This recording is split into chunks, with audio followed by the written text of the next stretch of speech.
अस्सलाम वालेकुम नाजरीन, मेरा नाम है अहमद और आज हम बात करेंगे खुश्क खुबानी के हवाले से।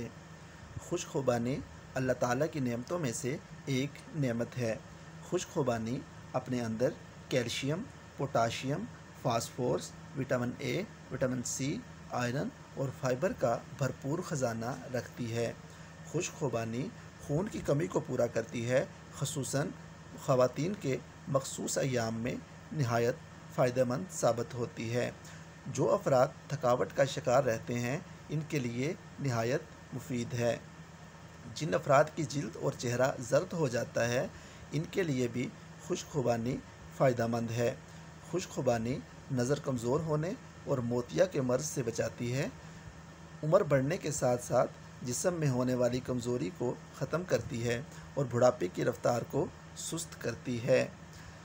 खुश्क खुबानी फ़ाइबर की भारी मिक़दार अपने अंदर रखती है, कोलेस्ट्रॉल को कम करती है, दिल को मज़बूत और तंदुरुस्त रखती है और मोटापा कम करती है।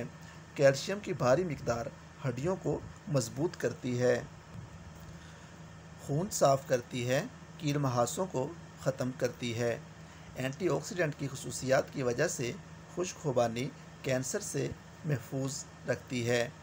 खुश्क खुबानी में पोटाशियम केले की निस्बत 3 गुना ज़्यादा पाया जाता है। खुश्क खुबानी हाई ब्लड प्रेशर के मरीज़ों के लिए नहायत मुफीद है, दिल की धड़कन को कंट्रोल करती है। अब आते हैं इसके इस्तेमाल की तरफ। रात को सोने से पहले आधा कप पानी में 4 दाने या 5 दाने खुश्क खुबानी के डिबोकर रख दें और सुबह उठकर निहार मुँह इस्तेमाल करें। इसको आप ग्राइंड करके उसके अंदर 1 चम्मच शहद डालकर भी खा सकते हैं, जो कि और ज़्यादा फ़ायदेमंद साबित होगा। अगर नहीं तो आप इस तरह भी इस खुश्क खुबानी को खाकर और पानी साथ में पी सकते हैं। मैदा और कब्ज़ के मरीज़ों के लिए खाने से पहले 2 से 3 दाने खुश्क खुबानी के खाना फ़ायदेमंद है।